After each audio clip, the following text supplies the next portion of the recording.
Hello everyone. So today we'll be taking up a special session on geography target prelims, and this will be the session number 1.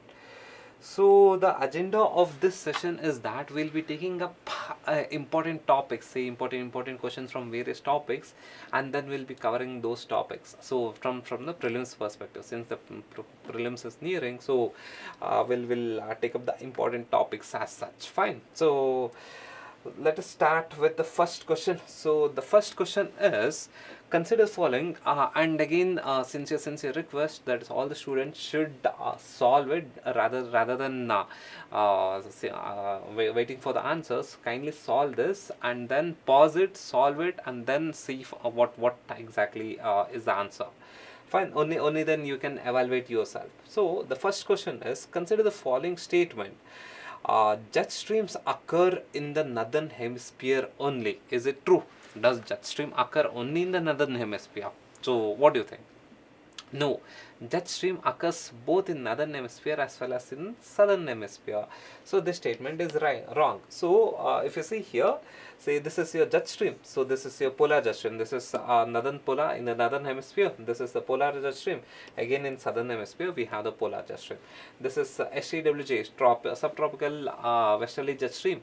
So this we have it in the northern hemisphere. Also we have it in the southern hemisphere. So statement 1 is absolutely wrong. So again, so statement 1 is wrong. If statement 1 is wrong, we'll remove options. Again here guys, in your prelims, see, rather than reading all the questions, what you got to do is that you need to follow a proper procedure. See, the game in prelims is you have to know content, and secondly, then second most important thing is that you should know how to solve it, or say what is the procedure to solve it. Blindly memorizing a lot of content will not help you at all. So what you got to do is that you should know what is the exact procedure to solve. See, the exact procedure, the best way of solving UPSC questions is that read this question, read the statement. If the statement is right or wrong, if you know it, then modify something in the options. Don't blindly jump into the next statement. Say here in the statement 1, we know that the statement 1 is wrong, right? So that is the jet stream occurs in the northern hemisphere only. No, that statement is absolutely wrong.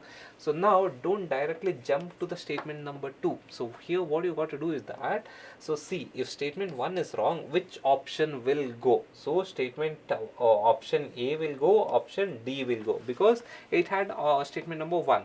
So now go looking at the option. So this statement, that is option number 2. So if you see here, this option number 2 is already there. That is, the statement number 2 is there in both the options.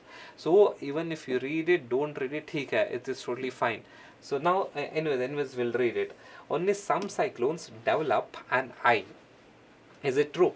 Is it true only some cyclones develop an eye, or every cyclone develops an eye? No, only the matured cyclone develops an eye, not a cyclone which has not completely matured. The immature cyclone doesn't develop an eye, but however, your statement 1 is wrong. So if your statement 1 is wrong, so you'll remove A and D, automatically statement 2 becomes right. So now let us see the third statement, whether the third statement is right or wrong. So the temperature inside the eye of a cyclone is nearly 10 degrees Celsius lesser than that of the surrounding. What do you think? The center, the eye of the cyclone, will it have high temperature or will it have low temperature? So what do you think? See, it is a cyclone, right? It's a tropical cyclone. So the reason why the origin point of tropical cyclone is that high temperature, that is low pressure, high temperature. So if you see here, if you see here, this is the eye. So the temperature has to be very high. Only then we'll have low pressure, right? Only then the air will rise up. Only then we'll have low pressure. So here the temperature is high. In the eye, the temperature is very high. So again here statement 3 is wrong. The temperature inside the eye is nearly 10 degrees Celsius, not lesser. In fact, it is more. It is the highest. The temperature is highest at the eye. Okay, if statement 3 is wrong, so if statement 3 is wrong, the answer becomes C.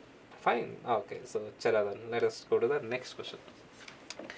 Okay, why are dew drops not formed on a cloudy sky? So what do you think? Why are dewdrops not formed on a cloudy sky? So dewdrops means the condensed water droplets. So when the temperature is below the condensation point, the water you get this dewdrops. So why are dewdrops not formed on a cloudy sky? So statement 1, the clouds absorbs the radiation released from the earth's surface. On a cloudy night, the clouds absorbs the radiation released from the earth's surface. So this is your cloud over here. So the radiations passes like this. So if the radiation, and the statement 1 tells that the radiation is going to absorb the cloud. So it's going to absorb in the cloud. So is it true? Because if the radiation gets absorbed in the cloud, will it affect your dewdrop formation? No, it doesn't. In order to have dewdrop, the temperature should be low here. So where do you get your dewdrop? You get your dewdrops on the surface, near the ground surface. Near the ground surface, you have your dewdrops. How the dewdrops are formed? The temperature should be very low, so below the condensation point. Fine.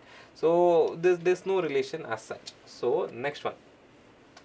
Second statement, cloud reflects back the earth's radiation. The clouds reflect back the earth's radiation. So is it true? In a cloudy night, the clouds reflect back the radiation. So if the clouds reflect back the radiation, so what would happen? So will it hamper the formation of dewdrops? Why dewdrops are not formed? So if the cloud reflects back the earth's radiation, will it hamper the formation of dewdrops? What do you think? Yes, see, understand the condition. In order to form dewdrop, the temperature should be very low. If the cloud is going to reflect the radiation, Earth's radiation back to the surface, what will happen? The temperature will rise. If the temperature rises, then what happens to the dewdrop? The dewdrops doesn't form. In order to form dewdrops, we need to have low temperature. But when the cloud is going to reflect back the solar insolation, or say radiation back to the Earth, that is radiation back to the Earth's surface, what will happen? So we will not have dewdrops because the temperature increases. So if you see here, so in a cloudy night, so the radiations when it gets reflected, when it goes to the cloud and it gets reflected back here, so what will happen over here? So here the temperature will rise. The temperature in the region, in the near the ground surface will rise. If the temperature near the ground surface is rise, then what happens? Automatically the dewdrops will not fall. So what's the answer here? So the answer has to be B for Bangalore. Okay, fine. Okay. So chalo then we'll go to the next question. Okay, that was quite easy. And again here guys, in your actual UPSC examination, geography papers questions are extremely easy. See, when I mean geography, consider it to be physical geography. Do not merge. See, there's a very thin line between your geography and environment. So which is a geography, which is an environment? There's a very thin line. So to have a very clear idea, consider geography as the topics that falls under your physical geography, say be it your oceanography, climate, geomorphology, and so to some extent your biogeo, and Indian geography, the physical aspects of Indian geography. So these aspects you consider as the core geography. And again, if you analyzed all your the core geography PYQs, you will know that the questions are dead easy. in the sense, the questions that comes from your physical geography chapters are extremely easy, or it is like super difficult. So again here one sincere advice in UPSC, what you got to do is that focus on the easy part. Yeah, out of say hardly one or two difficult questions might be there. Difficult in the sense, optional level geography questions might be there in actual UPSC. That doesn't mean that you keep reading each and everything. Not required. So how to prepare geography from UPSC perspective is that first go through the PYQ. I mean the actual PYQ of the physical geography. You will yourself know that what is the level of question which UPSC is asking. So based on that, prepare. Say if you take up, say, 10 PYQ of geography. I mean the core. When I tell geography, consider it to be core geography. Your geomorphology, oceano, climato, biogeography, and your physical India physical settings. So in these 5 chapters, if you take up, say, 10, just for an example I'm giving you, if you say take up, say, 10 PYQ, of this 10 PYQ, at least 8 to 9 PYQ would be dead easy, like NCERT level. There would be 1 or max 2 questions that would be very, very difficult. That's at optional level. So again, here be very, very careful that don't run behind this extremely difficult question. Try to tackle this 8 to 9 questions. And again, here the funda in UPSC is that just believe in this principle that there are certain questions that are meant to be left. So it is not that you have to get 100 on 100 right questions, not required. So focus on the areas where you can easily get marks. What is the cutoff this year? The cutoff this year was, I think, it is somewhere around 75. So 75 to 80. It was somewhere around 75 to 80. So even if you consider 80, it is just 40 questions. So even if we consider the cutoff is 80, it is just 40 questions. Out of 100, you just require 40 right answers. That's it. So know the fact that there are certain questions that are meant to be left. Chhod do. It's totally fine. It's totally fine. But however, the easy questions, you should be able to do it. Say for example, this question. If you go wrong in this question, this is like a core question from your NCERT. If you go wrong in this question, it's a criminal offense. You cannot call yourself as a serious civil service aspirant. So this is like very easy question. You have to go right. In this question you cannot go wrong. Yeah. Okay, fine. Okay, now we'll go to this next question. Which of the following is a significant impact on the warming of on the warming Indian Ocean on the weather pattern? So 1 second, I'll erase the board. Which of the following has a significant impact of the warming Indian Ocean on the weather pattern? So the question, I'll just rephrase it. What is the impact of warming of Indian Ocean on the weather pattern? If your Indian Ocean gets heated up, or say if the water in the Indian Ocean becomes warm, so what would be its impact on the weather? Will it have any impact on the weather? What impact? Don't tell that the fishes will die. ठीक है, the fishes will die, but will it have any impact on the weather pattern? So that's a question. So now let us see. Okay, increased snowfall in Himalayas. If your Indian Ocean water becomes warm, will it impact the snowfall in Himalayas? So will it impact? See, what is the main cause for snowfall? So we should have precipitation, we should have moisture in the air. If your Indian Ocean becomes warm, will it have any impact near Himalayas? So highly unlikely. So ठीक है, even if you don't know, ठीक है, fine. Not sure. We'll go to the next options. More frequent and intense tropical cyclones. So if the temperature of the Indian Ocean, that is SST, sea surface temperature of the Indian Ocean, increases, will it lead to intense tropical cyclones, or say frequent tropical cyclones? Will it? Yes, that's a basic idea regarding the formation of tropical cyclone, right? What is the basic criteria for formation of tropical cyclone? The sea surface temperature, SST, should be high. Sea surface temperature should be high. So now, due to global warming, the sea surface temperature is increasing. So that is the reason why we are having frequent cyclones, frequent and high intensity cyclones. The reason is the SST is your sea surface temperature. Sea surface temperature of your Indian Ocean is increasing. So as a reason, we have frequent and intense cyclones. So what is the answer over here? So the answer is B. Again, B is the answer. Fine. Decreased rainfall in South Asia. If there is if there is cyclone, obviously how decreased rainfall in South Asia, it's going to increase the rainfall, no? Okay, more stable monsoon pattern. Nahi, no. If the SST of your Indian Ocean increases, what would happen? The frequency of the duration of monsoon will also get affected. The intensity of monsoon also will get affected. It is not that it's going to have stable pattern. No, the entire pattern will change. So that's what we are complaining now, right? So because of warming of Indian Ocean, the pattern of Indian monsoon has changed. How is the pattern changed? So now what has happened is that earlier the monsoon was somewhere around 3 to 3.5 months. Now the duration of monsoon has reduced. So duration of monsoon has reduced, intensity of monsoon has increased. So that is the change that we are seeing. So what is the reason for that change? Warming of your Indian Ocean, or say increased SST, increase in SST, sea surface temperature of your Indian Ocean. It's something like this. So if the temperature of the Indian Ocean increases, what would happen? It is going to lead to the formation of low pressures. Multiple low pressure zones will be formed.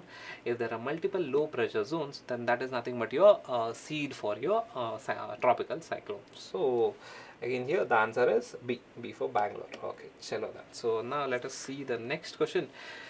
One of the challenge India faces due to the increased heat waves. Even this year we had multiple severe heat waves. Matlab the frequency and intensity of heat waves increased a lot this year. So based on that, we'll see one of the question. One of the challenges India faces due to the intense. Yeah, just 1 second. Yeah, one of the challenge India faces due to the increased heat waves is increased monsoon rainfall. Is it right? So increased monsoon rainfall, is it right? If there is any increased heat waves, will it increase the monsoon rainfall? See, why? What's the relation between your monsoon rainfall and heat waves? Is there any relation between monsoon rainfall and heat waves? So in order to increase monsoon rainfall, what is needed? So the wind that is the southwest monsoon wind should be more stronger. So if we have a stronger southwest monsoon wind, we'll automatically have increased monsoon rainfall. See, this is your southwest monsoon wind, right? Yeah, now it's perfect. Okay, so this is your southwest monsoon wind. So this is okay. Yeah. Yeah, so this is your one limb of your southwest monsoon. This is your another limb of your southwest monsoon wind. So if this is your southwest monsoon wind, if this southwest monsoon wind, if it is stronger, then what would happen? We'll have more monsoon rainfall. So what is it? The strength of this southwest monsoon wind, is it related with heat waves? No, it's not. So then increased monsoon rainfall? No, that's wrong. So decline in the hydroelectricity output. Will heat waves lead to the decline in the hydroelectricity output? Yes, so this year we faced such situation. Same thing happened in Karnataka also. Decline in hydroelectricity output. How decline in hydroelectricity output? So what happens during heat waves? There's a huge evaporation. So evaporation is very high. So if the evaporation is very high, the amount of water that is stored in your dam recedes. So if it recedes, then the amount of water that's available for generation of electricity comes down. So as a reason, there's a decline in hydroelectricity output. So again here the answer over here is B is the answer. Fine. So yeah, higher crop yield. So will is it true? If there is a heat waves, will it lead to higher crop yield? No, yeah. It's going to reduce the crop yield. How? Because the heat waves. What will the heat waves do? It will lead to high evaporation. The surface, the soil moisture, availability to the plants will automatically come down. So assume that this is your let us assume that this is your patch of soil. This is your patch of soil. This has retained say 500 ml of water. So 500 ml of water, and there is a plant over here. So now due to heat waves, so earlier before heat wave, this patch of soil, the soil moisture availability was 500 ml. The soil moisture availability in the sense amount of moisture that is present in the soil. If the soil moisture availability is 500 before heat waves, now during heat waves what will happen? Extreme temperature, so there is some evaporation. So evaporation of this 500 ml, now maybe this 500 ml will come down to say 200 ml. So what will happen? Will this tree get adequate, also will this plant get adequate water? No. So as a reason, what will happen? So the output would come down, so the yield would come down. So this is wrong. Increased snowfall in in northern India, so no, it has no connection with snowfall. In fact, it's going to melt the snow, whatever the snow that is available. Fine. So the answer is B. So B is the answer. Chalo, okay. So this is your heat wave condition. So see, if possible, here you can see this is your water. I'll change the ink. Yeah, this is your water. So what would happen due to the heat waves? The water would get evaporated. So as the reason, what would happen? The water availability would come down. If the water availability comes down, automatically less water for generation of electricity. Okay, so chalo, then we'll go to the next one. Warming of Indian oceans contributes significantly to sea level rise through. So the recent IPCC report, again here when you read your environment, you should be reading all these IPCC reports. That's very crucial. So the recent IPCC report has told that there is a sea level rise. So there's a here sea level rise in Indian Ocean, in all the ocean, Indian Ocean specifically. So what is the reason for that sea level rise? So the warming of Indian Ocean contributes to significantly to the sea level rise through. What is the reason? So why the Indian Ocean? Why? Yeah. So again here the question is, the warming of Indian Ocean contributes significantly to the sea level rise through. So why the sea level rise happens in your Indian Ocean? What's the reason? Is it through glacial melting? We have to select the most appropriate one. Is it through glacial melting? Glacial melting. Fine. Okay. Not 100% sure. We'll see the next one. Thermal expansion of seawater or decreased rainfall. Volcanic activity. Both these things are useless. It has nothing to do. No relation with the question at all. So remove C and D. So now we'll select B. A and B. Now the option is between A and B. So the warming of Indian Ocean contributes significantly to the sea level rise through. Is it through glacial melting or is it through expansion of seawater? What's the reason? So have you gone through this year's say IPCC report? So have you gone through this year's IPCC report? So the latest IPCC report. So as per the latest IPCC report, the sea level rise not just in Indian Ocean. So the question is regarding Indian Ocean, but however have a broad perspective. The sea level rise in the world, in the entire ocean, is not mainly due to glacial melting. Glacial melting is one of the reason, but however the sea level rise is happening mainly because of thermal expansion of seawater. So there's a tendency, the characteristics of seawater or any water, not just seawater, the characteristics of water is such that when you heat the water tends to expand. So when you heat the water, see here, when I heat the water tends to expand. So because the water molecules become loose and it tends to expand. So when I heat the water molecule tends to expand over here. So you will get this will give a better picture. So the water molecule tends to expand. So here what's happening is that currently due to global warming, and the report says that due to global warming, what is happening? Due to anthropogenic reason, there's excess amount of heat that is being generated in the atmosphere, right? On the planet Earth, there's excess amount of heat. So post-industrial revolution, where is this excess amount of heat going into? This excess amount of heat, 70% of this excess amount of heat is being absorbed in the ocean. Only 30% of the excess heat is retained in the atmosphere. 70% of the excess heat gets into the ocean. So when the 70% of excess heat due to climate, due to your human activities, anthropogenic activities, is going into the sea. So as a reason, there is thermal expansion going on. That is, the waters expand. That sea waters expand.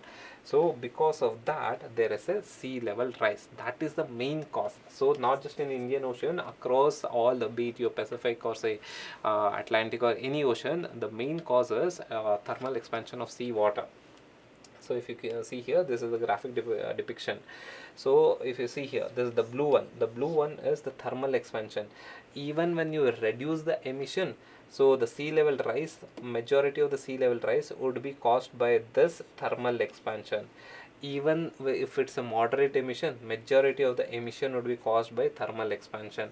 Even when the emission is high, majority of the expansion would be caused by this thermal expansion. Matlab, majority of the sea level rise would be caused by your thermal expansion itself, thermal expansion of your water.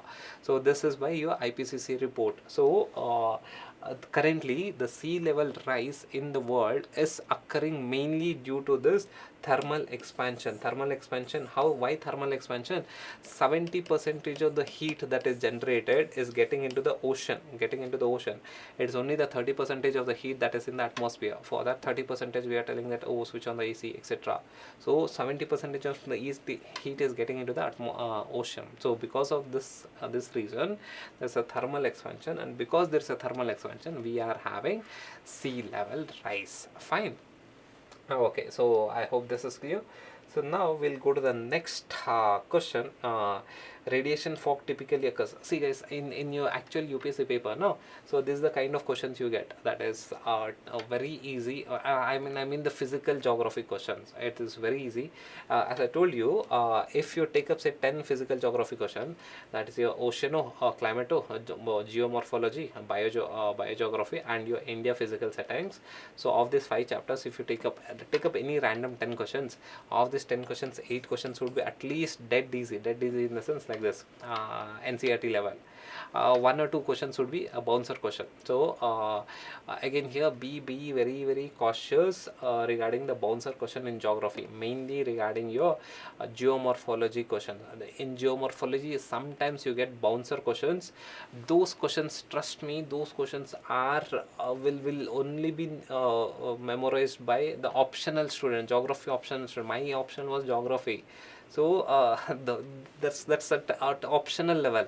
Don't think that I'm going to get 10 on 10 in geography. If there are 10 questions in geography, don't aim for all the 10. Aim for at least 8 or 9. That's a decent score. What is whenever you feel that that I'm going to ace in all the 100 questions, know the fact that this year the cutoff is somewhere around 75. So next year it will not go beyond. I think last year the cutoff was some 83 or something. From 83, before that I think it was 87. 87 or 88. From 88 it came to 83. From 83 it has come to some 75. So even if we take a median of this, it would be 80 questions, 80 marks. So 80 marks means how many questions you require? 40 questions. So can't we get 40 questions? So again here in UPSC, no, in actual UPSC, what you got to do is that rather than focusing on everything like all 100 questions, focus on the important topic that is going to fetch you this 40 marks, 40 questions. You can easily, if you have a very good strategy, there are somewhere around say 60 to 65 easy questions are there in your UPSC. Matlab, analyze your UPSC paper thoroughly. So that will give you a better idea of idea in this UPSC preparation than anything else. I'm literally telling than anything else, rather than your textbook, class notes. Forget about all those things. First analyze the UPSC questions. First you have to target it. Acha, this area, every year there's a question, I need to focus on this. Acha, this area, rarely there's a question, but however it's a bouncer question. I'll do it later on, not now. So it some strategies should be there, or else it's going to be difficult here. Okay. So let's take up this question. Radiation fog typically occurs. So what do you mean by radiation fog? Can some, yeah, it's not a live question, live class, ठीक है. Okay, so what is radiation fog? So radiation fog means, so yeah, so occurrence of fog due to emission of radiation. So this is your ground surface, this is your earth, ground surface, land. So this is your land. So when there's a radiation, so what would happen? So if there's a radiation, release of the radiation, we would have fog in this region. So a fog would get formed in this region. So that is called as your radiation fog.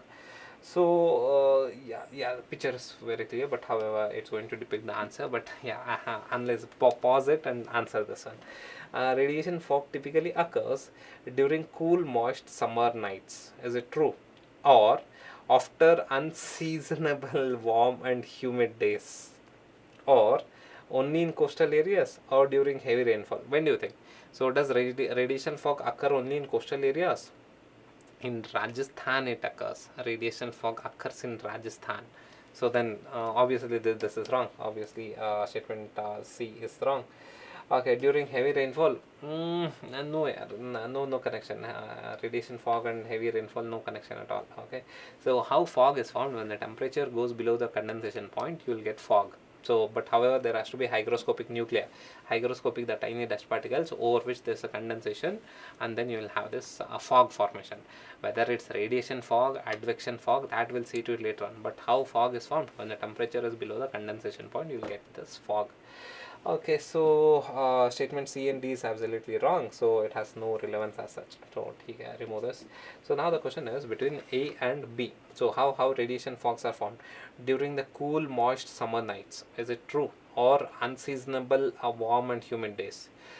So again, the basic crux of fog is you should have cool temperature, right? So here just apply some rationality over here. In order to have fog, you should have cool temperature. So option B is telling warm, unseasonably warm. So warm, in warm area, how can you have fogs? So for having fog, I should get cool temperature. So again, this is wrong, but by the logic, it's wrong. Elimination method, this is wrong, this is wrong, this is wrong. So answer is A. But however, we'll see the explanation as such. Radiation fog typically occurs in during cool, moist summer nights. So if you see here, so when cool, moist, it has to be cool, moist summer nights. Yeah. So in the cool air, so when near the cool air, so when the cloud is clear, so the radiations would escape. So the radiation would escape. So if the radiation from the earth surface, if it escapes into the space, here we will have cool temperature. So in this, the temperature would go very low, and already the atmosphere is moist. Already see here, already the atmosphere is moist. Yeah, already the atmosphere is moist, and in this moist atmosphere, when the radiation escapes, so what would happen? When the radiation escapes, what would happen? The temperature would come down. So if the temperature comes down below the condensation point, what would happen? The moist would turn into your fog. So simple. Whereas that is called as your radiation fog. But however, consider this one. If there is a cloud, so if there is a cloud, what would happen? The radiation will not escape. If the radiation will not escape, the radiation would get reflected back. If the radiation gets reflected back, what would happen? What will happen? The temperature will be high only. The temperature will not reduce, because the radiation is again coming back to the earth's surface. So the radiation will not the radiation will not escape, and the temperature will be maintained. So high temperature would be maintained. But in this case, what would happen? The temperature, the radiation is getting escaped into the space. Here the temperature would come down. So now in a moist condition, what would happen? I'll have advection. I'll have a radiation fog. Now what if it's a dry condition? So in a moist condition, I'll have a radiation fog. In a dry condition, can we have radiation fog? No. In moist, for having radiation fog or any fog, I require moisture, right? The moisture should condense, no? Only then I'll have fog. But if it's a dry summer, what would happen?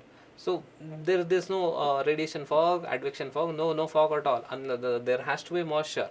So in order to have fog, there has to be moisture. So the statement is yeah. Again, the answer is the first statement. First statement, during moist, cool, moist summer nights. Fine. Okay, so we'll go to the next question. A key environment factor contributing to the fog formation is, what is a key environment factor contributing to the fog formation? High wind speed. So whether the wind speed should be high or moderate or less, what do you think? So if there is a high wind speed, will it help in the fog formation? What do you think?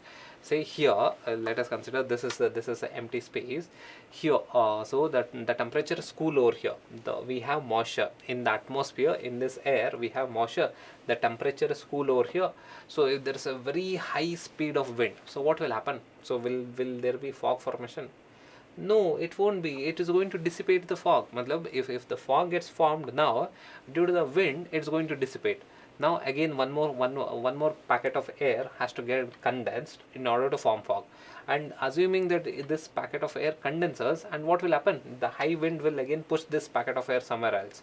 So there's no fog formation. In order to have fog formation, you should not have high wind speed. See, you would have seen this kind of region, right? If you go to the rural areas in the winter period, you will see this region, this scenario. So what do you think? So this scenario is easily in this scenario, you will not find strong winds. If there's a strong wind, this fog will get dissipated. If there's a strong wind, all this fog would get dissipated or spread. So there's no fog formation. So the statement is wrong. So high wind speed is wrong. So what about the next one? The next one is low temperature and low wind speed. So is it the right one? Okay, key environmental factors contributing to the fog formation. Low temperature and low wind speed. See, for the fog formation, I require low temperature. So only then the temperature, the moisture would condense and leads to the fog formation. So this is right. But low wind speed. Low wind speed, does it help in fog formation? Yes, low wind speed helps in fog formation, because the low wind speed is going to bring moisture from a different area, from surrounding region, and come to this place. So as a reason, the fog will become much denser. So this statement is right. Okay, high humidity and high wind speed. See, again here, wherever you have high wind speed, we will not have fog formation. High humidity is right, and high humidity is nothing but high moisture. Okay, high moisture is needed for fog formation, but high wind speed, no. So this is wrong.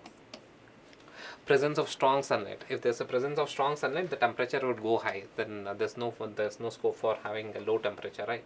So in order to have fog, we require low temperature, high humidity, in a sense more moisture, and low wind speed. So if you have to see, these three are the criteria for fog formation. Got it? Low temperature, low wind speed, and your high humidity in the atmosphere. Fine. So these are the broad aspects for the fog formation, or the criteria for the fog formation. Fine. Okay. Next one, with reference to India's Arctic exploration, consider the following. Again, we are indulging in a lot of research activities in Arctic in the recent times. So in the recent times, we have found out that the weather patterns in Arctic, the changes in Arctic has a direct relation to our southwest monsoon. So it was recently found out. So any changes in Arctic, it's going to impact our southwest monsoon rainfall, and India is dependent on the southwest monsoon rainfall. So because of this, we are indulging in a lot of research activities in Arctic region. So yeah, so in this context, we'll be taking up a question. India's first winter expedition in the Arctic was conducted at Himadri Research Station in Greenland. What do you think? Is it right? India's first winter expedition in the Arctic was conducted at Himadri Research Station in Greenland. So, are you seeing any issue in the statement? Yes, it's not Greenland. Up to this statement, it's right, but however, it is not Greenland. It is Svalbard. Okay, that is, it is Svalbard. Okay, this is Svalbard. So this is Norway. Svalbard is Norway. So this is your Greenland. So this is your Greenland. So this is our Himadri Arctic Research Station is in Svalbard. That is a part of your Norway. So as per the Svalbard Treaty, this Svalbard region was given to this Norway. So this is your Norway. So now Norway is the entity that's going to, Norway is the country that's going to manage this Svalbard, and this as per the Svalbard Treaty. So yeah, and currently both India and Norway have come together in order to conduct all these research activities. So no, India's not the one who's doing it alone, but we have also looped in Norway. So along with Norway, we are doing all this research of the expedition in your Arctic. Fine. Okay. So statement 1 is wrong. If statement 1 is wrong, so we already get the answer. So the answer is B. If statement 1 is wrong, we already get the answer. But however, anyways, we'll see. Economic interests such as utilizing Arctic sea routes have influenced India's Arctic policy. See, currently what's happening is that due to climate change, we cannot call it as a blessing in disguise also. So we cannot call this climate change has melted the Arctic Sea. So Arctic Sea, which is frozen, which was frozen. Now it's not yet frozen. Now it's not anymore frozen now. So during summer, there are no major ice sheets as such. So it becomes easy for trade routes. So now because of from looking from this aspects, so we have designed our Arctic policy, and also there are proper research on the availability of oil and natural gas, and it has shown some positive results. That is, there is a huge reserves of oil and natural gas in that region, in that Arctic region. So there's an economic interest also, not just for India but across the world. So for example, your Russia, your China, etc., they have a lot of interest in exploring, or say in exploiting the resources in Arctic. So statement 2 is right, and India has been involved in Arctic exploration since the signing of Svalbard Treaty. Yeah, this statement is right. Okay, and India is also a member of this ratified this Svalbard Treaty. So if you see here, so ratification, India also has ratified this Svalbard Treaty. Fine. Okay, so we will go to the next topic. Consider the following statement contributing to the high snowfall in Kashmir. High snowfall in Kashmir. So this year there was a delayed snowfall, but then later on we had a huge snowfall. So let us see. Consider the following statement contributing to high snowfall in Kashmir.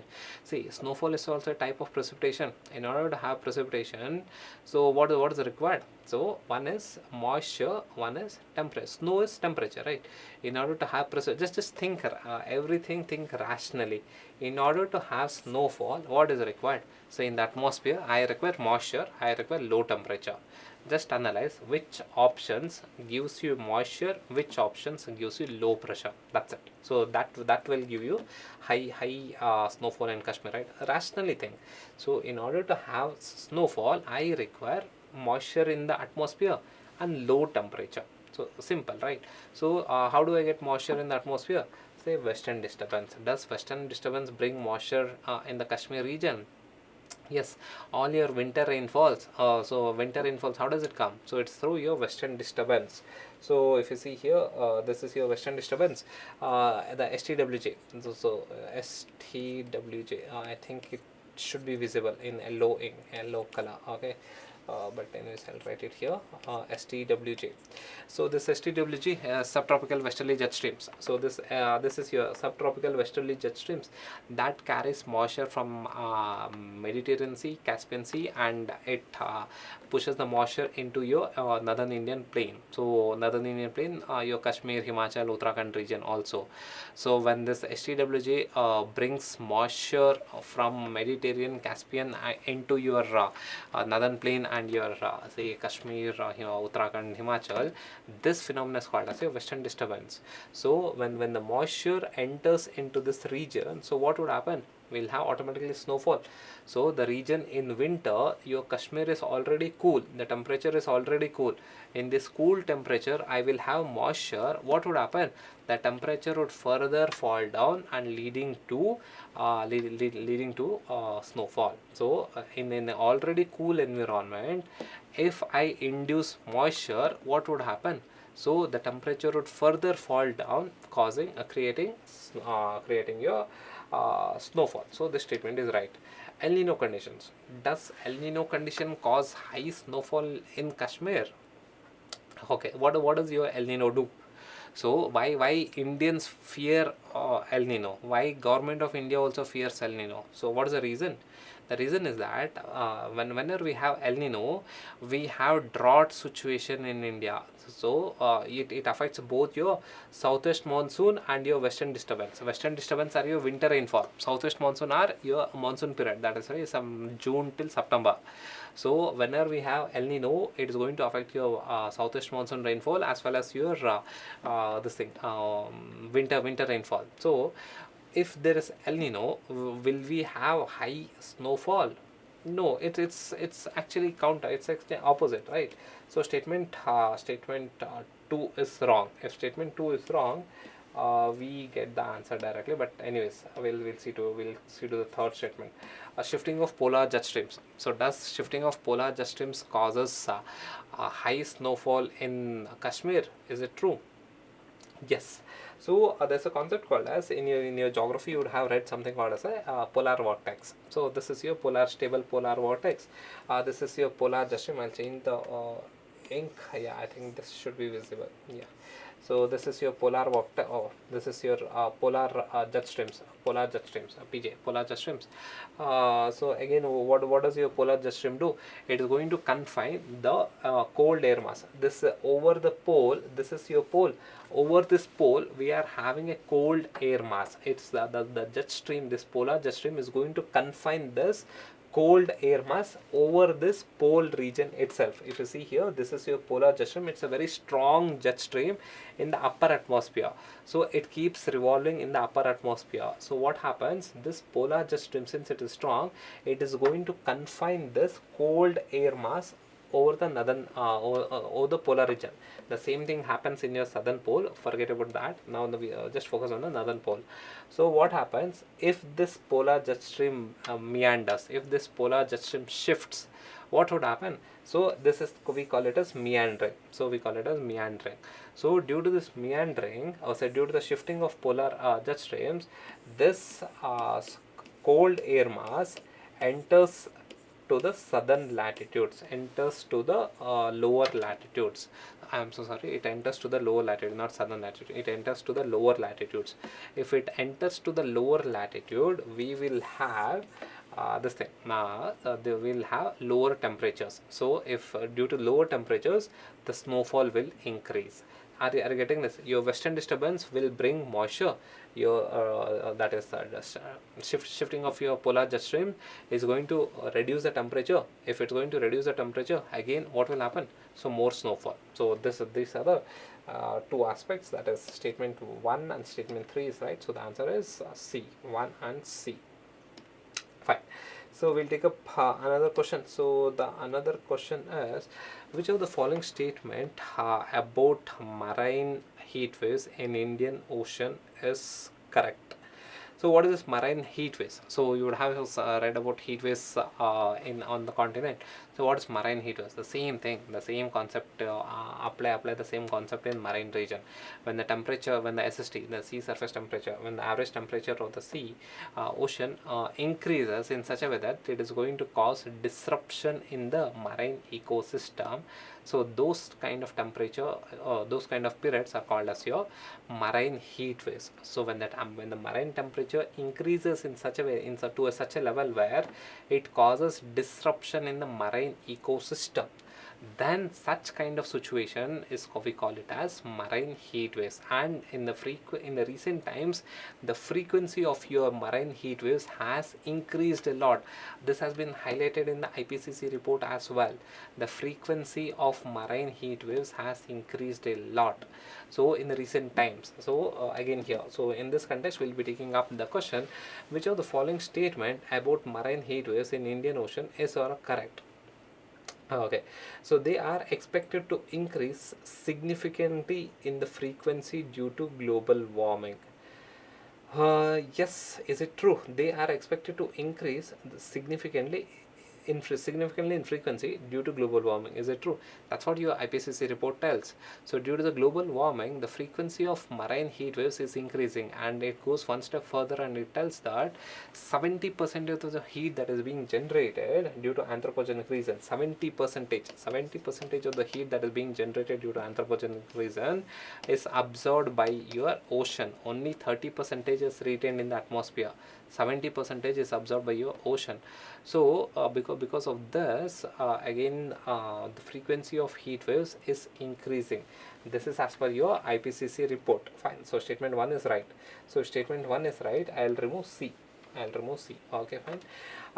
They contribute to coral bleaching. Is it true? Do they contribute to coral bleaching? See, coral bleaching, corals are a very sensitive organism, extreme or say hypersensitive organisms.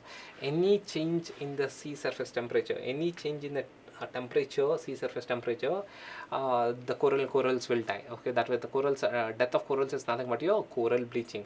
These are most sensitive organisms. So corals are most sensitive organisms. Any changes in a sea surface, say the average the approx temperature in which your coral reefs live is somewhere around 27 degrees Celsius, somewhere around 27 plus or minus 1 or 2 degrees Celsius. So around that your coral reef lives or say resides.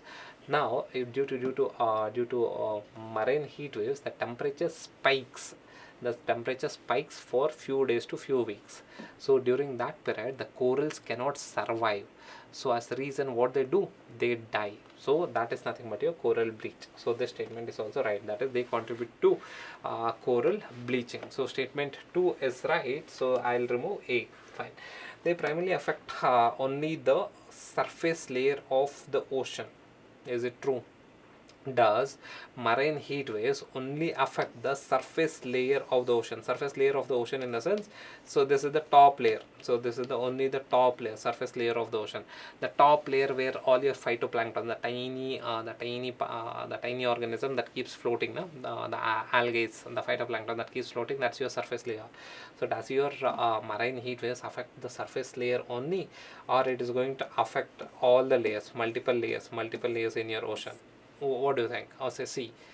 Your marine heat waves will affect entire ocean. It's going to affect your benthic layer in the sense that the lowest layer. So it's going to affect that layer also. So it's going to affect the benthos. Benthos means the organisms that are found in this layer, the deep ocean layer also. So marine, that is your marine heat waves is going to affect everything, not just the surface layer. It's going to affect everything. So statement 3 is wrong. So what is the answer we get? We get B as the answer. Fine, got it. Okay. So chalo, then we'll go to the next question. Yeah, this is the summary. That is, the heat waves, marine heat waves is increasing as the temperature is increasing. See here, the SST, sea surface temperature, is increasing. So marine heat waves days. So the number of days having marine heat waves earlier, say up to 1980 or 1990, it was somewhere around 10, or not more than 10. But see here, now it is 2020 and 2024. So somewhere around, yeah, almost around 100-120 days we are having marine heat waves. So this is bound to increase. And going by the trend, maybe by 2000 we might have, say, 250 to 60 days of marine heat waves. That is more than 3/4 of an year we'll have marine heat waves. So this is like a big concern, not just for India but across the world. Fine. Okay. We'll take up the next question. Each day is more or less the same. Okay. It's a passage. Fine. Okay. Each day is more or less the same. The morning is clear and bright with sea breeze. Okay. As the sun climbs high in the sky, the heat mounts up, dark clouds form, and the rain comes with thunder and lightning. But the rain is soon over. Which of the following region is described above?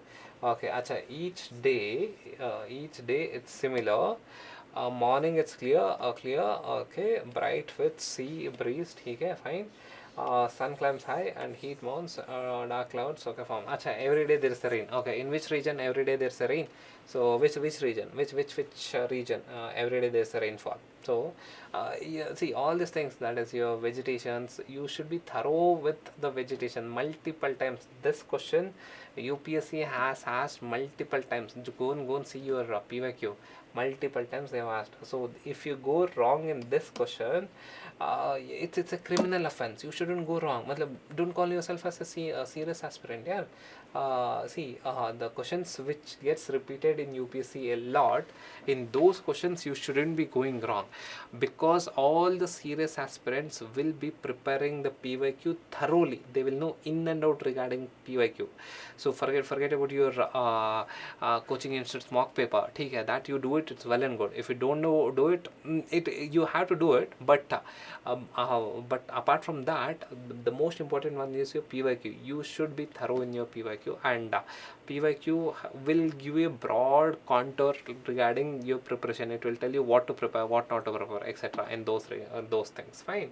So which of the following regions is described in the above passage? It's nothing but your equatorial area. And the line which gives out the answer is every day. That is, every day we have rain. Rain comes with thunders, and the rain is soon over. So somewhere around 2 o'clock or 3 o'clock, every day there's rainfall. So there's rainfall. Okay.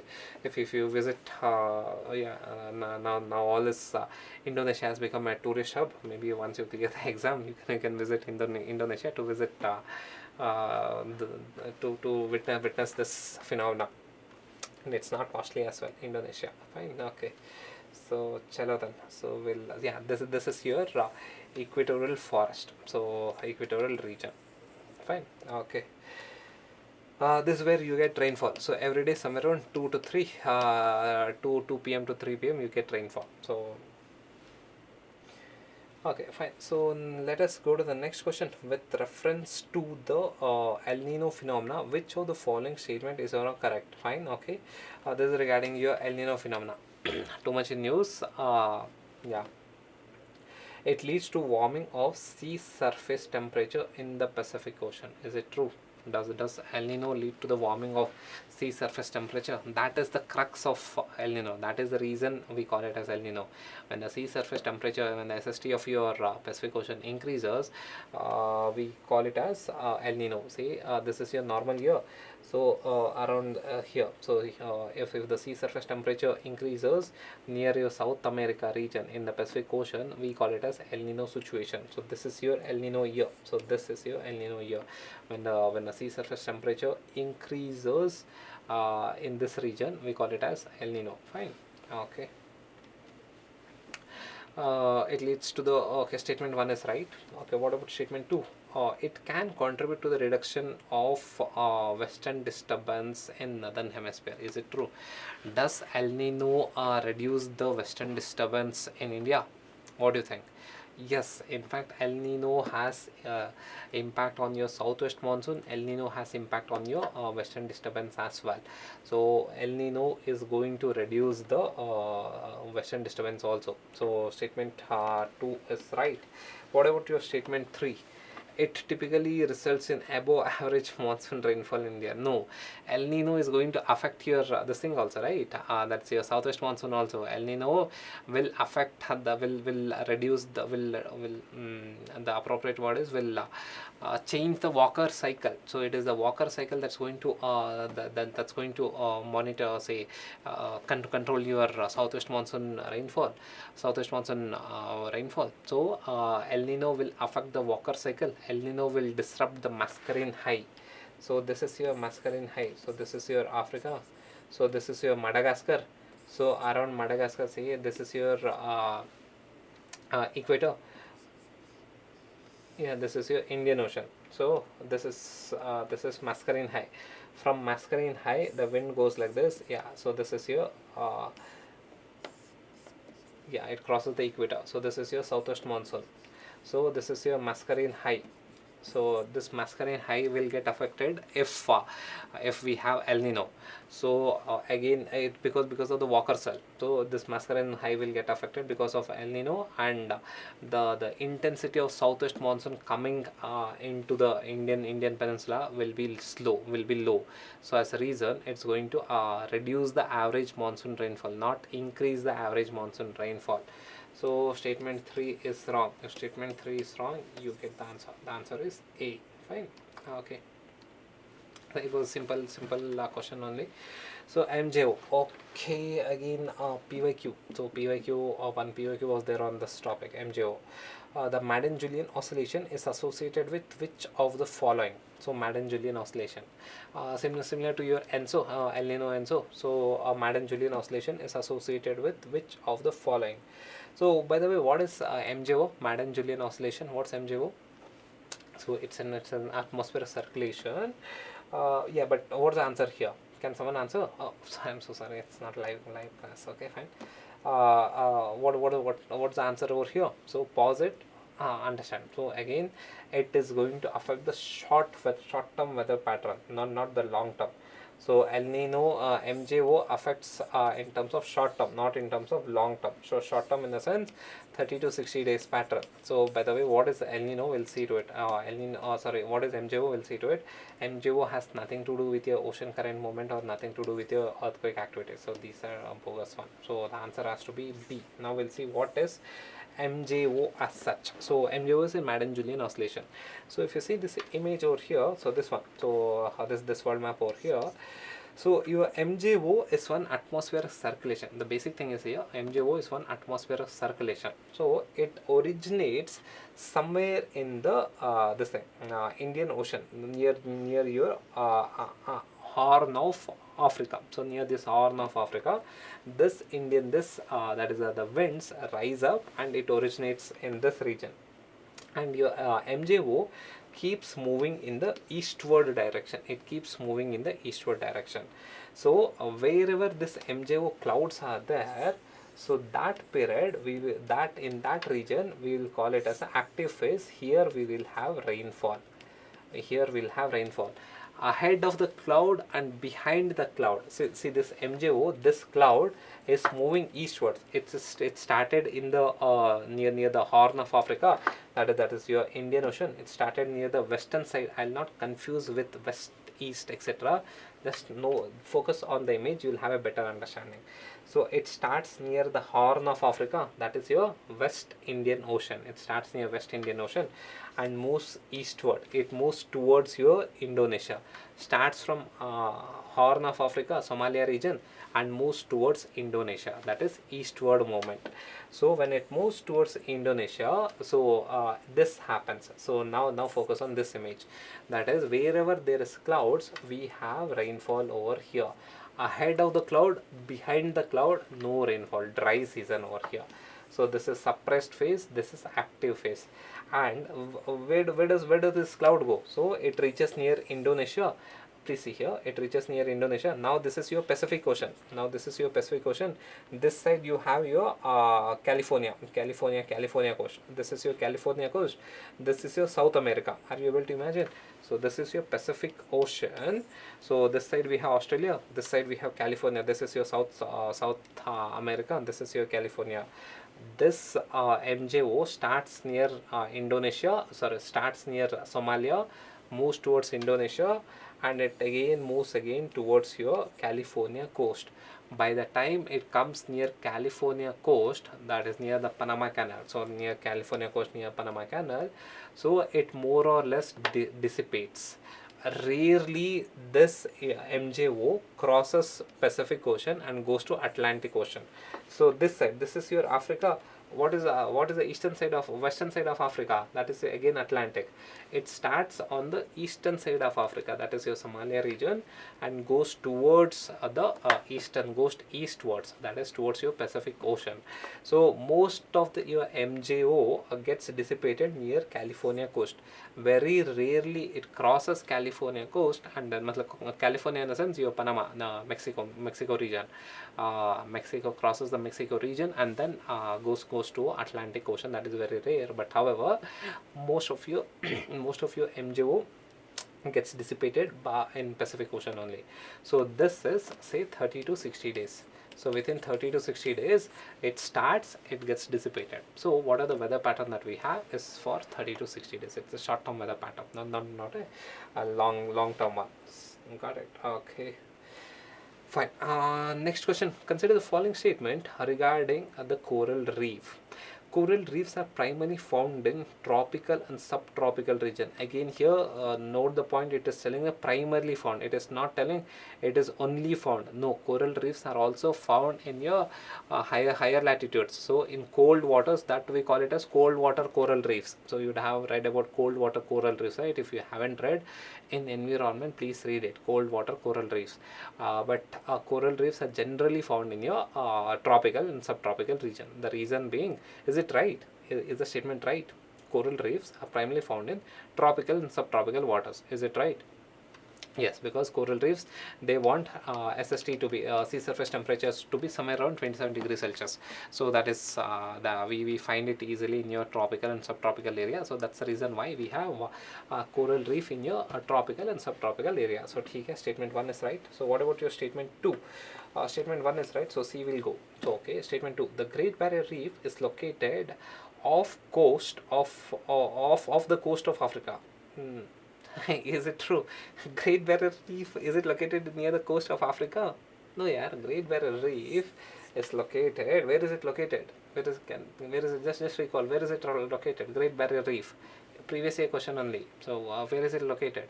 So Great Barrier Reef is located near Australia. So near Australia, it's northeast of Australia. So the statement is wrong. So statement 2 is wrong. So if statement 2 is wrong, we already get the answer, but however we'll see the third one. Coral bleaching occurs when the corals expel the algae, so living in their tissue due to the stressful environment condition. Is it true? So this statement, going with this no option, this is true, but however we'll see to it.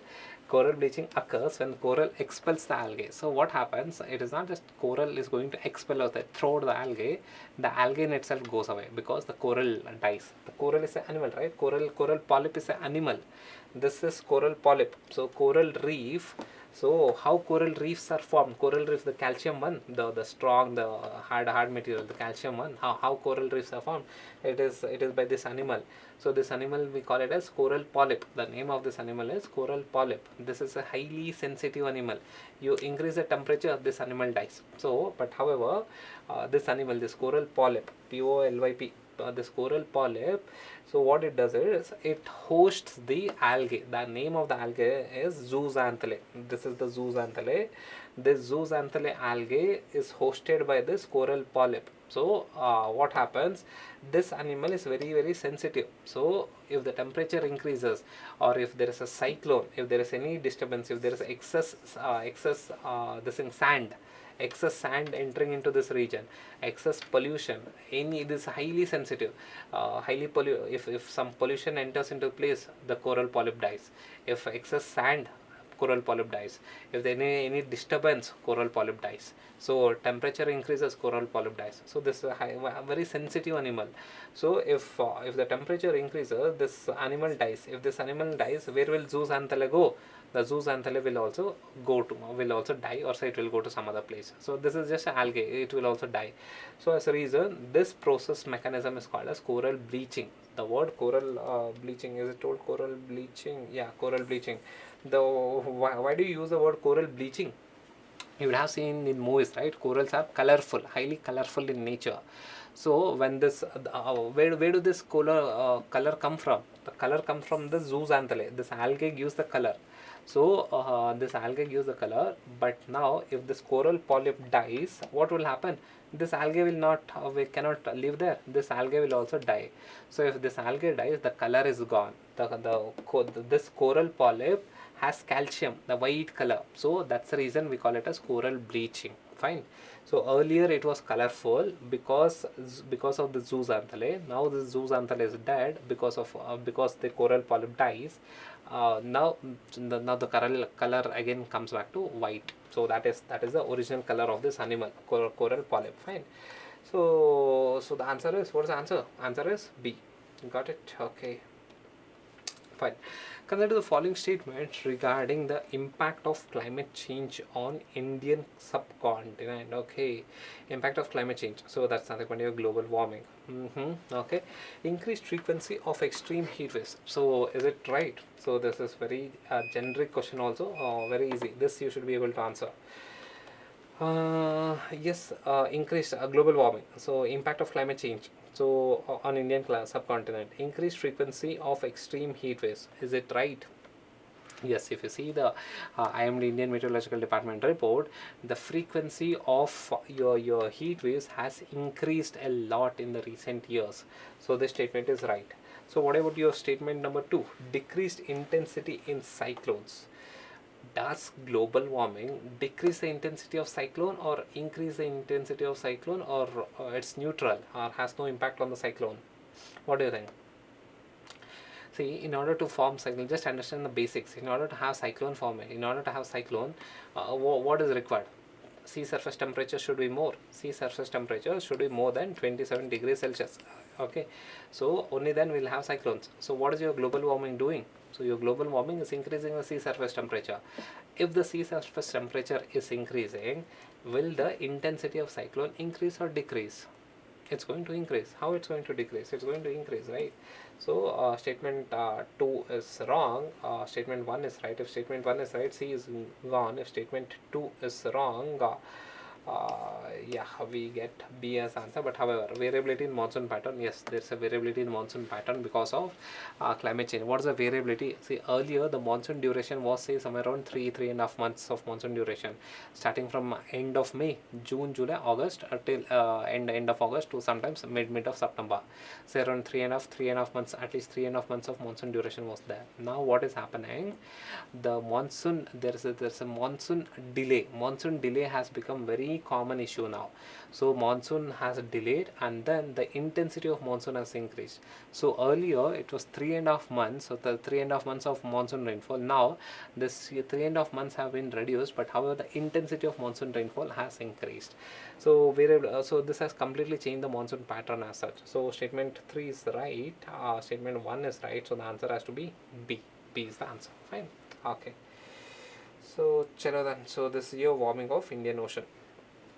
Now we'll see IOD. So again, from your this is from your previous year question only. So IOD, with reference to IOD, Indian Ocean Dipole, sometimes mentioned in the news while forecasting Indian monsoon. Which of the following statement is right? So what is IOD? IOD is what is IOD? Variation, that is temperature variation in Indian Ocean. That's your IOD, Indian Ocean Dipole. Fine. Okay, so statement 1, IOD phenomena is characterized by differences in sea surface temperature SST between a tropical Western Indian Ocean, fine, and tropical Eastern Pacific Ocean. No. No, IOD deals with only Indian Ocean. कहाँ पे? Where do you get this Pacific Ocean, right? Pacific Ocean doesn't come into the picture in IOD at all. So IOD phenomena is characterized by difference in SST, sea surface temperature, between your tropical Western Indian Ocean and tropical Eastern Indian Ocean. If you see the picture over here, so this is your IOD. So we are calculating the temperature difference in your Western Indian Ocean vis-a-vis Eastern Indian Ocean. Say this is your India is in the between. So Western Indian Ocean. So this is your Western Indian Ocean. This is your Eastern Indian Ocean. India is in between. This is your Western Indian Ocean. This is Eastern Indian Ocean. When the Western Indian Ocean is hotter, we call it as positive IOD. When the Western Indian Ocean is cooler, we call it as negative IOD.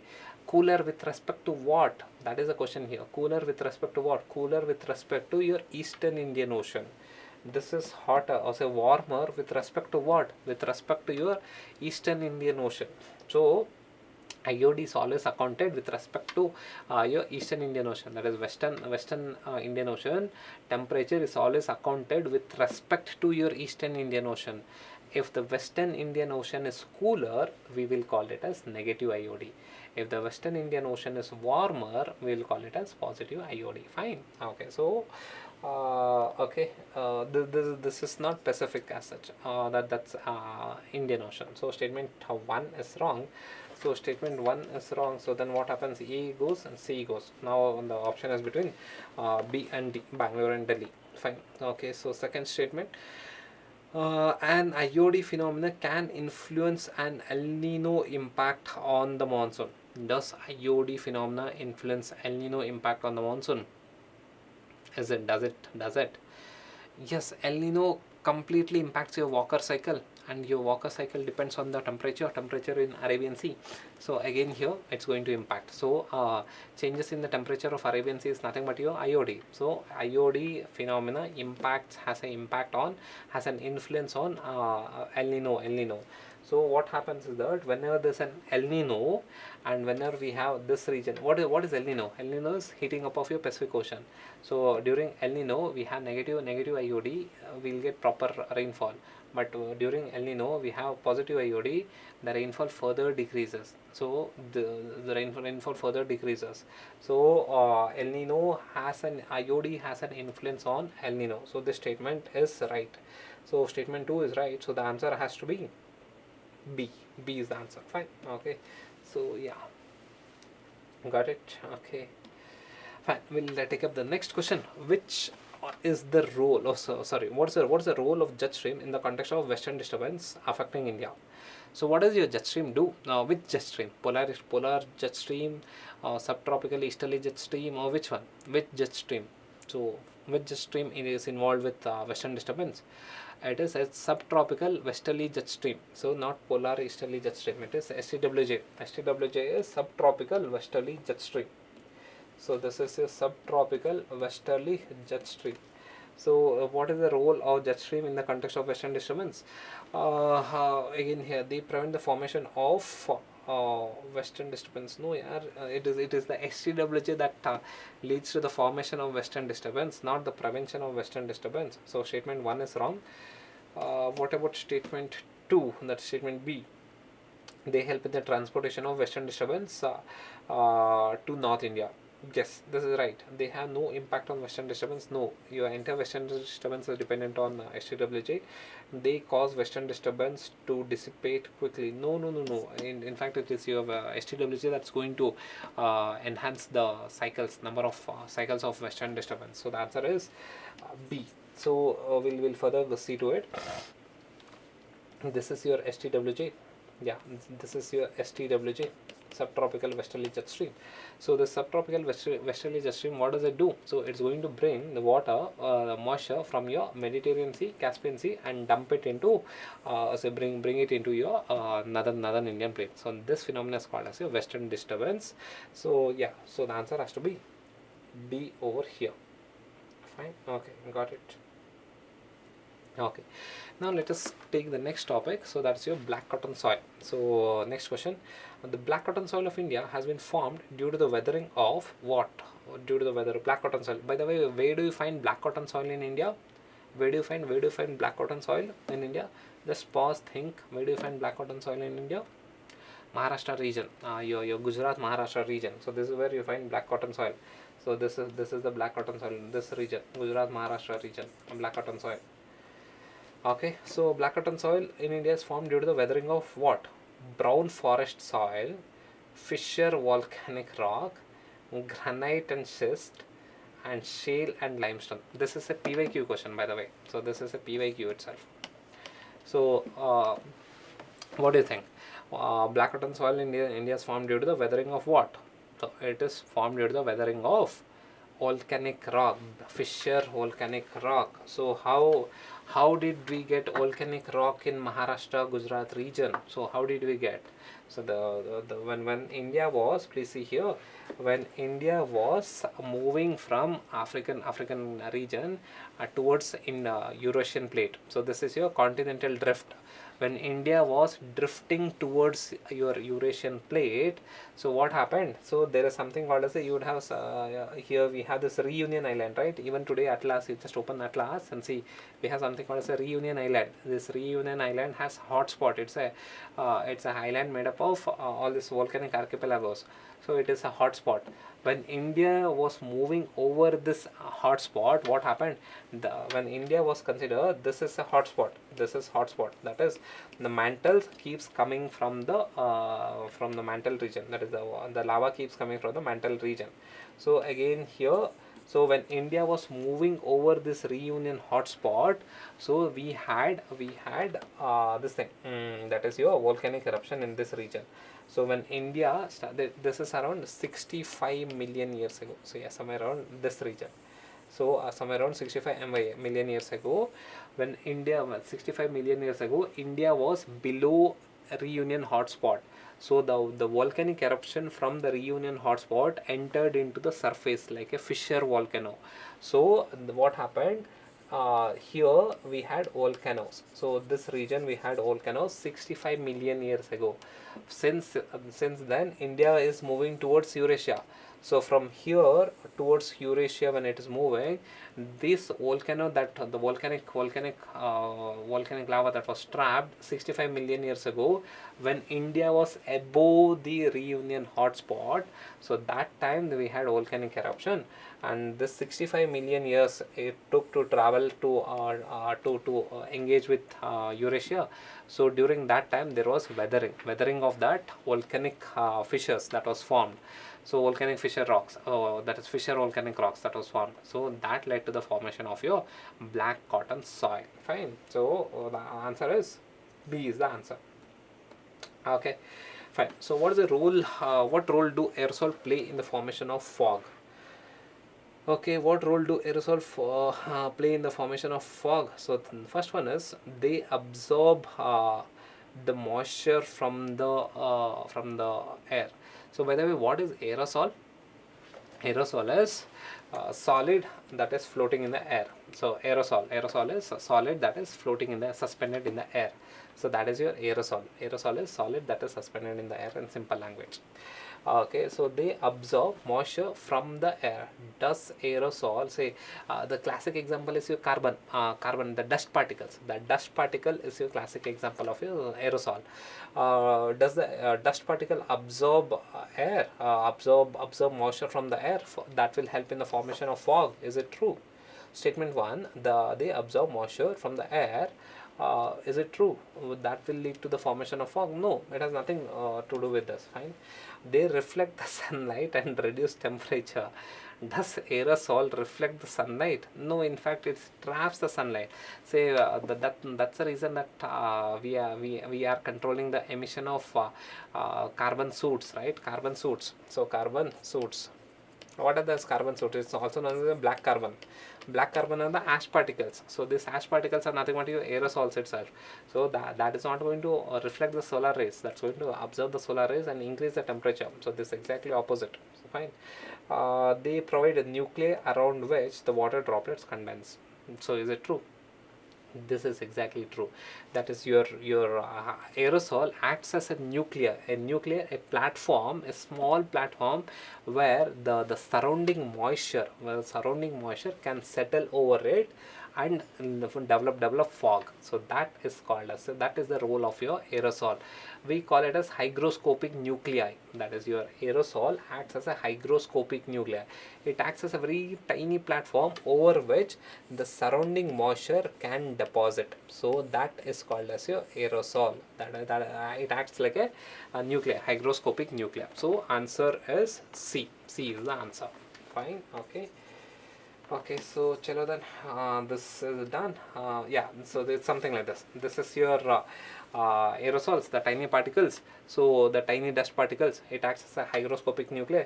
The surrounding moisture would come and settle over this one. So if it settles over this one, this leads to the formation of fog. So fog or cloud. So cloud is nothing but, fog is nothing but the cloud on the ground surface, near the ground surface. That is your fog. Okay. So yeah, so this one. Next question. Which country has been collaborating with India? A pure factual, complete factual one. So which country has been collaborating in India with India in Arctic research focusing on climate change impacts on South Asia? So which country? So by the way, where do we have our Himadri? Himadri is a research station where we are analyzing what is the impact on Arctic. What is the impact on Arctic? What's the impact of Arctic environment on India's monsoon? So that's what we are analyzing. So which country has been collaborating with India in Arctic research focusing on climate change impact on South Asia? So we where is our Himadri? Himadri is in Svalbard. This L is silent over here. Svalbard. Svalbard, Norway. Yeah, the Svalbard, Norway. So again here, since it's in Norway, we are tied up with Norway. We have looped in Norway for this research. So the answer is C. It's a pure factual. You should know this. Fine. So yeah, India-Norway cooperation from Arctic to analyze monsoon. Okay, consider the following statement about La Nina. We saw El Nino. We have taken a few questions on El Nino, but now we'll take up a few questions on La Nina. Consider the following statement about La Nina. La Nina conditions may develop during monsoon season. Is it true? Does La Nina develop during monsoon season or summer season, winter season? When does La Nina develop? What do you think? Just analyze. You should be very thorough with your ENSO cycle. Now, El Nino Southern Oscillation cycle. So, you should be very thorough. What do you think? El Nino condition may develop during monsoon season. What do you think? Is it right, wrong? It is right.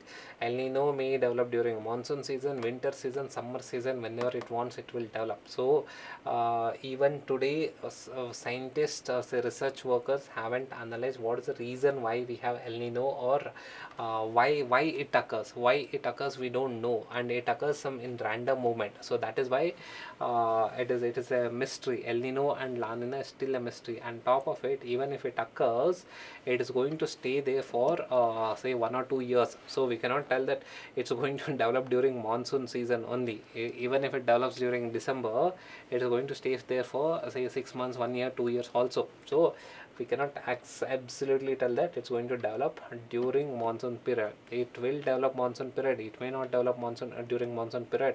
So we don't know. Even if it develops during winter, it's going to stay during monsoon period also. It can also develop during monsoon period also. So the statement 1 is right. So what about your statement 2? So by the way, what is La Nina? La Nina is warm temperature in the Western Pacific. So having warm temperature in the Western Pacific and having cooler temperature in the Central and Eastern Pacific. So having cooler temperature in this region. So this region would be cooler. So this region would be cooler temperature when the Central and Eastern Pacific region is cooler, we will call it as La Nina. When the Central and Eastern Pacific is warmer, we will call it as El Nino. And again here, this is La Nina conditions recur few years, recur every few years and persist as long as 2 years. So it can be 6 months, it can be 1 year, it can be 2 years, and there's no time as such. So and that's a mystery with El Nino and La Nina. So again here statement 1 is right, and statement 2, La Nina conditions generally lead to increased rainfall in South Asia. Yes, this is absolutely right. So La Nina further enhances the high pressure in Mascarene High. So La Nina, so what it does is, yeah,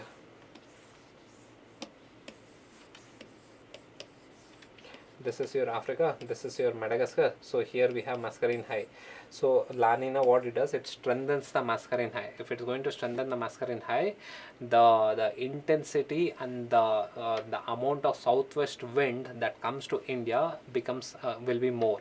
So if it is more, then obviously we'll have more rainfall as such. So the answer is C. C is the answer. Okay, fine. Okay, we'll take up the next question. Consider the following statement regarding the impacts of western disturbance in India. Impact of western disturbance in India. So they bring snow and rain, that is rain and snow in the northern India. Is it true? Yeah. When does your western disturbance occur? So your western disturbance occurs in the month of, say, somewhere around December, January, Feb. It starts in the last week of November. So it starts in the last week of November, December, January. It peaks and it comes down in February, and sometimes it goes to March also. So consider the following statement regarding the impact of western disturbance. They bring rain and snow to the northern hemisphere. So sorry, to the northern India. Yes, it's true, because it is your western western disturbance that's going to carry the moisture from Mediterranean Sea, Caspian Sea back to your northern plain. So if the northern plain gets moisture in the winter, so obviously we'll have rain, and if the temperature is further cool, we'll have snowfall also. So the statement is right. So their absence can lead to drought in the western Himalayan regions. True. Whenever there is a delay in western disturbance, or say a very less frequency of western disturbance, we have drought-like situation in the western Himalayan region. So this statement is absolutely right. The pure factual western disturbance topic regarding western disturbance, this is absolutely true. So this is your western disturbance.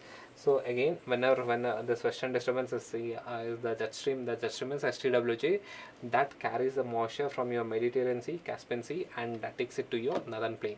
So if the temperature is very low, so we'll have snowfall. If the temperature is moderate, we'll have rainfall. So due to western disturbance. But if the western disturbance doesn't, if there's a failure of western disturbance, so say delay in western disturbance, what will happen? There's no moisture in the moisture availability. If there's no moisture availability, a lack of rainfall. So that will lead to your drought-like situation. Chalo. Okay, got it. Okay. Next one.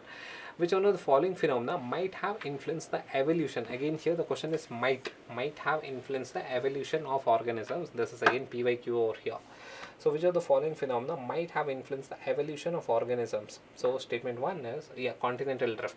Does continental drift has any influence over the evolution of organisms? What do you think? Has continental drift could have influenced the evolution? What do you think? Yes, continental drift has influenced the evolution. It has influenced the evolution. The classic example is marsupial.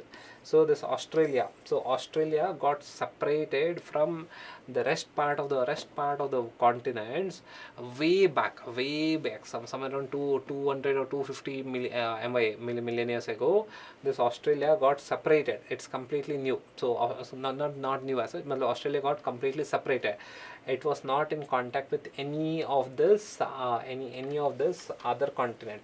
So as a reason, what happened in Australia, we have a different kind of animals you will not find anywhere else, whereas all other continent it was in contact. So you find elephant in Africa, you find elephant in Asia, you find elephant in Europe. So you find it, but however you will not find marsupial. You will not find marsupial in Asia.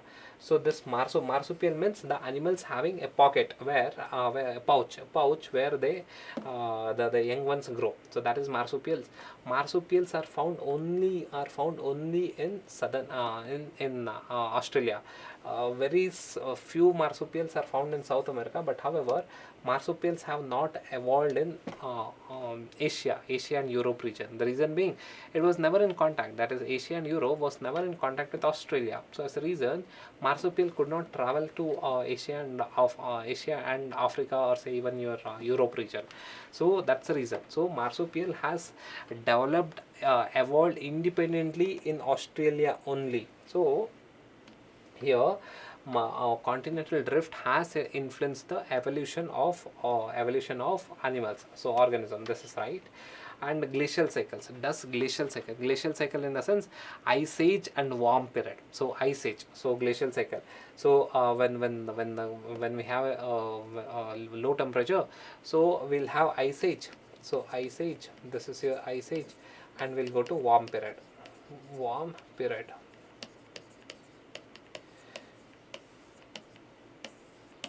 Yeah, so this is called as your glacial cycle. So ice age, warm period. So does it influence your evolution of organisms? Yes, it has influenced the evolution of organisms. During glacial, you would see that animals are big in size. You would have seen the movie, right? The famous movie called Ice Age. So Ice Age, the famous movie called Ice Age. Again here, the animals are big. Even the the skeletons that we have got. So even that's big in size. The animals that lived during ice age, or say that's big in size, and the skin, and it has a lot of fur, thick skins, etc. So for the survival. Now during warm periods, the animals have become smaller in size. So this has definitely changed the, or say impacted the evolution. That is, both continental drift and glacial cycle has impacted the evolution. So the answer is C over here. Fine. Okay. Yeah. Okay. So we will take up the next question. So probably I think this is the last question. Svalbard Treaty. Okay, Svalbard Treaty is associated with what? So Svalbard Treaty is associated with, and it was in 1920. Sustainable development practices in Arctic. Okay, legal framework for resource exploration in Arctic, territorial control in Arctic for Norway, governance of Arctic shipping routes. So what's the answer? Pure factual. The answer is C. C is the answer over here. So in Svalbard Treaty, that is a Norway got the territorial control over Svalbard. So this is your Norway. So this is Norway. They got the territorial control over the Svalbard. So that is that treaty is called as your Svalbard Treaty. So yeah, this is a pure factual. You should know it. So the reason why we took up this, we had in order to show the mix of complete factual, complete analytical. So few factual questions and few analytical questions. Fine, so this is the end of session 1 of geography discussion. But however, sincere request, what you got to do is that now we have, say, somewhere around 20-25 days of your 25 days for your prelims examination, 20 or 25 days, yeah. So what you got to do is that focus seriously on your previous year questions. So previous year questions helps a lot. So rather than focusing on some random things, focus on previous year questions. Every time a lot of questions gets repeated in your actual UPSC questions. So focus on that. You will get to know what exactly needs to be studied, or say what should be left out. Fine. So this is what is my sincere advice. So then so yeah, okay, then so chalo then, thank you. So we'll have a next session soon. Fine. So this was the first session. Yeah, okay, so thank you guys, thank you.